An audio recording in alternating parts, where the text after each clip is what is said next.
Tonga. We've been involved in a few acres of land there. We're going to reforestation. We're going to replant it all, and we've done a lot of work. And if you look back at one of my early videos covering this particular project, I would suggest that you watch that one first. I think it's called Planting Our First Tree, or some name like that. We planted a totara. So I think if you should watch that one first, because each one will follow on. So that's what we're going to do. We're going to see how far we've got.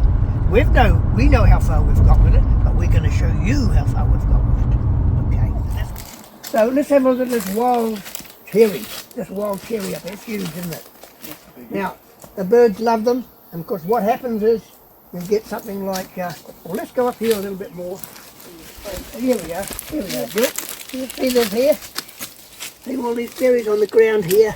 See that there? Alright, birds love them. But this is what you get, they're so invasive, like that, the whole area gets covered in them. Nothing else survives. You know? So this is the size they come to, so they really dominate, you know, and they're all through the whole area.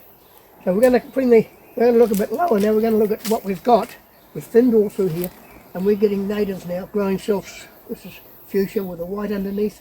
Fuchsia we spoke about, and there's I can't think of the name of it just now. The viewers will know what it is. The Maoris actually use this. I think it's stomach pains, or they chew it. Oh, they chew it. Yeah. I can't think of its name. Anyway, my viewers will know it. They'll tell me. So we'll come down a bit further. But our aim here is not to do that. We want to make it all year round. We want to be able to provide food for birds, and all the selection of trees we've done follow that pattern. So we're going to have a look to see how far we've gone. Let's go. I want to mention the possum trap. What's this? Yeah, you can tell them all about it. This is the trap you've got. Tell them all about what I you've don't know much about it, to be honest. Hey Jill, what do you know about this trap? Well, I know about it. Yeah, come on. Come and tell us We about got it. two. I know that it's called a lot of possums. It's caught a lot of possums. Right. Oh, so you have caught possums in here? Oh, yeah. Oh, that's good news. It's It called, resets itself. it's called New Zealand Auto Trap. Pakatani. And they, how does it work? They run up there. They run up there. Run up there. And what happens? Boom, in there, and then that thing goes bang, knocks them out, and it resets itself. Yeah, that's You charge a battery on it, and the battery lasts probably 3 to 6 months. It's a USB. So what do you mean they said the possum fell down? Well, Yeah, so he he's comes run up there, puts And his the- head up the hole. There's a bit of bait. Once he goes up, there's a sensor. Uh-huh. That thing triggers across and just goes bang. Okay, and then He's dead, and then He bang, falls down. he you falls fall down. out and then it resets. and Okay. when he falls down, he scratches hell out. Yeah, you can sort of scratch it. There. Scratch. Yeah, I can see. It's There's not better. many scratches up top. No, funny that. Yeah. But then that resets itself, and it's ready for the next one. I think that trap we've had up for about 6 to 8 weeks. We probably had about 10. Easily. Yeah, 10 or 12 off possums in that. this one. And there's another one up there. Can you imagine the damage they'll be doing on our new planting Yeah. if we don't control them? Well, Yeah. We have to control them. Between that one and that And there's one, one we've up there as probably well. had, what, 50? Oh, yeah. 50 So possums? just imagine 50. 50. Yeah. Oh, yeah. Wow, that's good news. Well, we Imagine got if we 3 go- of this one last week. Yeah. Maybe go a bit further. Yes, well, that's Good a to joke, know. you know. If they weren't $400 Yeah, a trap, yeah. we'd have them everywhere. There's one there, there's a trap up there. You can see that one. They are expensive. Just up on that. Oh, there on that tree. There's one there. Yeah, you can see that. That one was very, very good, but it's sort of eased up and they seem to be preferring this one at the moment. All right. So what bait goes in there? It's just, you buy it and it's like a liquid bait. a liquidy, I can see. Yeah. It's like a paste. flour Yeah. paste sort of thing. It's obviously got a bit of, And it dribbles down here. So that hangs down, see there's some of it on there. And they eat what they can and then they go, oh, there must be more up there. And then yeah, but once it resets itself, then it sends, it drops a little bit more bait down. Okay. Just recharges it. And then all you do, once the bait runs up, you take that cover off and you get another pouch of bait. Yeah. It's like a pre-packed pouch. Yeah. Of like the liquid. You see around here now on the edge now, you see how this forest is really starting to take off. We've got rid of the rubbish, the blackberry isn't here, and all around us now is native. And all these plants will produce seed and nectar for our bird. Yeah, yeah. So you'll find that over the next year or so, the bird life is going to really take off. off. Down here, you'll see a kawhai that we've put in down here on the edge of the track here, doing very, very well. Very well indeed. That's one we planted. Yeah, Yeah, and a lot we've of got them, quite a few of those through here. You know they've got the yellow flower. Beautiful. Beautiful. I'm going to show you a real, a Welsh Kiwi product here. This is we're not stuck on solely natives, are we? No. This is an Australian Banksia. It's only been in a short time. So what we've done here, well, I haven't, but this tie around here, and there's a waratah to stop it shifting. It's to stop any rain come down and carry it all away, destroy it. So this is a brilliant idea. It's just to maintain a bit of soil, otherwise it'll just wash away. Yeah. So at the present time, it's going to be a very hot summer, and that's our concern. But looking beyond that, you can see all the native coming through now that we've got rid of all the blackberry. Some of the blackberries don't look too But close I this think we've time. got it under control. Hey, it's all right. This is getting on your breath. Yeah, but it's still hell of a hot day. Oh, I know. So we go down. We've done that to everyone down here. You get any flood.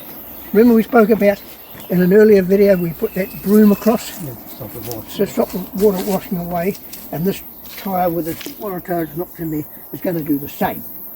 So get it established. You want to establish your. Oh, yes, yes. See, what we're going to do now, is that the only bit of broom around there? There's somebody on the bottom, isn't there? Yeah, I think so. Okay. Yeah, there's plenty of it. So all these trees here, when the tie here is taken off, This one's doing really well. it's a ribbon wood. All at the same. And it's quite pretty with that, with these European foxglove. They're quite, yeah, Quite pretty. They do really hard. So we have got a mix here. We're making a native forest, but we don't mind incorporating other trees with it. adds a bit of colour, doesn't it? Yeah, oh yeah.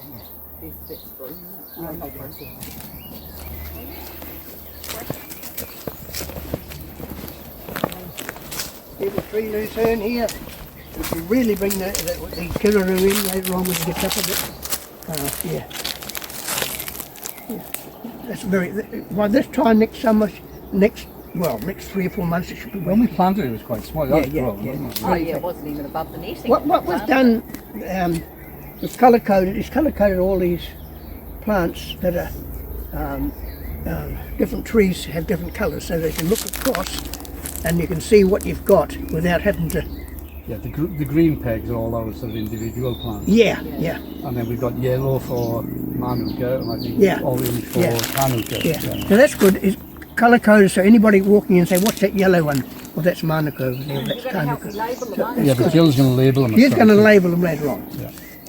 But anything with green is a plant. You see the one right down there? Because I wouldn't know it was there otherwise.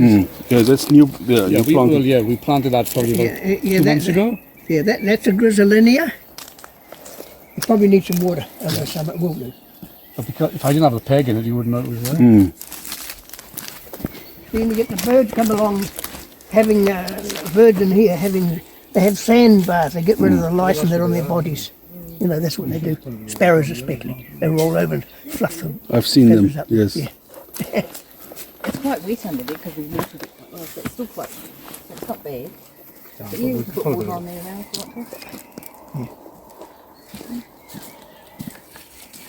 Oh, is it water? I thought it was just a rain. No, not yet. Oh, So we've done one, we should do all of them. no. They just have to think for themselves. So the whole variety down to here. These plants here. Called tukutuku, konini berry. Last time they were completely naked, now they've got the leaves on. These are the trees we protect because these are the ones that are going to give all that shelter and protection for food underneath it.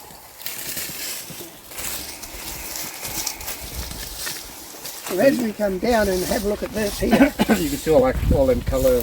you can see that it's Wow, you've been busy. work, eh? Marvellous work. Yeah. So all the yellow Manuka. And we get a little bit of spraying here, but not too much. and it did. So we're not taking any of the grass out, we're just doing where the trees are only, because we haven't stopped the flow, but we've stopped the erosion, which we're trying to do. And you look all the way down there, here's what it's taking shape. Can you imagine another 3 or 4 years? Imagine what that's going to look like. We better go pigeon shooting. You want the grass to hold everything together anyway, but these Yeah. are really taking off, Joe. They're almost above the stakes now. Yeah, Bill. Our first tree. Here's our first tree. Oh, that's the first one we've done, yeah. And he's away. Here's our first tree. Remember when we did that before? Yeah. On another video, earlier video? That was the first video we done. So I suggest anybody watching this goes back and look at the one before, and you can see how much change we've got here. It's still there, isn't it? Great, isn't it? Great. All right. The tree luteins taking off as And well. the pegs that are grey, that's our track, basically. Oh, the track. The track is grey, so we put them in to make sure if you've got grass growing, at least you know where the track is. You'll know where to But go. we sprayed, you can see where we sprayed to keep the track at least flat. A couple of years when we flattened it, we didn't do anything, and within 2 years you couldn't see anything. You didn't know where you were again. But keeping them tracks clear now, at least you've got a dedicated You know where to go. Yeah. So you've got the track down there, look, going round. Yeah, so the grey pegs are for the track, basically. We've left the grass. I think these lemon, these are good, particularly good tree, and they're quite a big tree. They can go 6 metres easy enough. Yeah, and they're doing quite well. The green markers, and the other ones are more now. You see the carpet is on all of them? Well, not But all of them.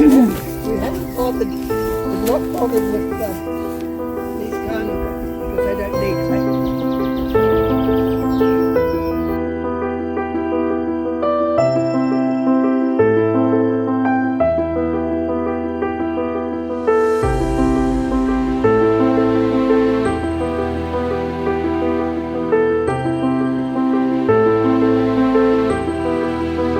Look at that down there now.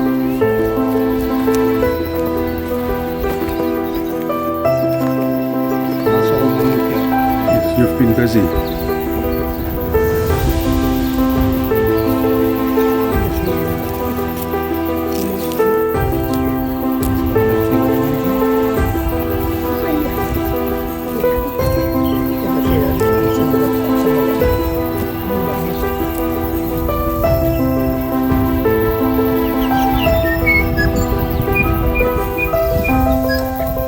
You would have heard that too, he's singing then. The birds are coming.